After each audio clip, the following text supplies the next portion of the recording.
Hello. I'm just trying to get. Alright, so in this next set, we've covered, the overview of the impact, relatively simple stuff. Now we go into this energy wave, and you can see it's pretty complex.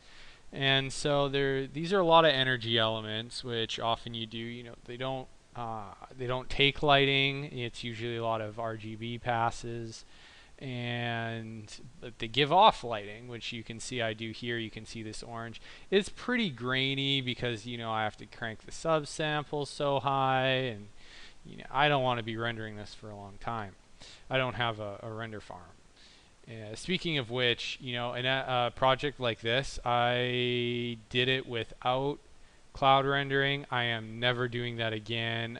From the get-go, I'm getting cloud rendering set up, and because it's just there's too much to render. I generated almost 4 terabytes of data to get this thing done, so it just takes too much time. So I can't. If you're doing a complex shot at home, you got to go to the cloud.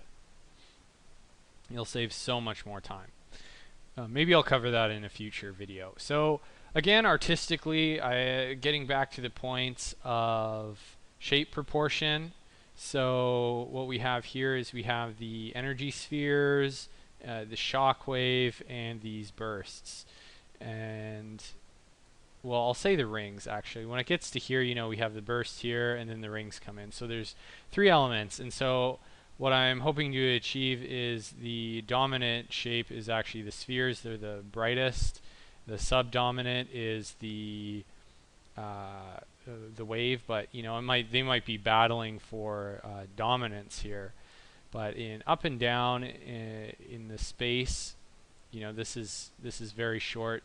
This is tall, and then these guys are accents because they're pretty thin. So hopefully the eye reads that better, but I wanted to concentrate the look in here.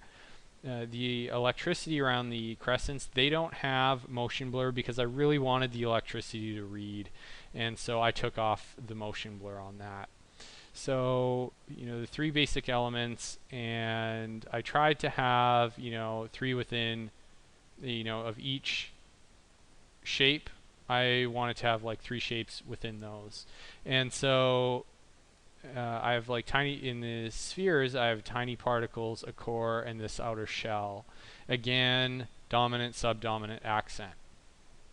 On the shockwave, I was, there's two in there. You have the dust, and then you have the energy shockwave, and then the lighting. And then on the crescents, you have gas, the crescents, and the electricity. And then I have this stuff coming off. And this was right here. This is the anticipation buildup and the speed. You can see the speed going. It increases and it gets really violent towards the end. And again, I'm building up the anticipation. So as you can see with this effect, I have the missile trail, anticipation, boom, electricity, anticipation leads to the energy balls. And then I have this, the spinning cores and the frequency increasing on the energy balls here, and with this gas or these gas particles exploding out.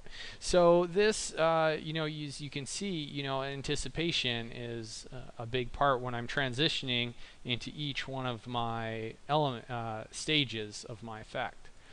So that's an animation principle of anticipation.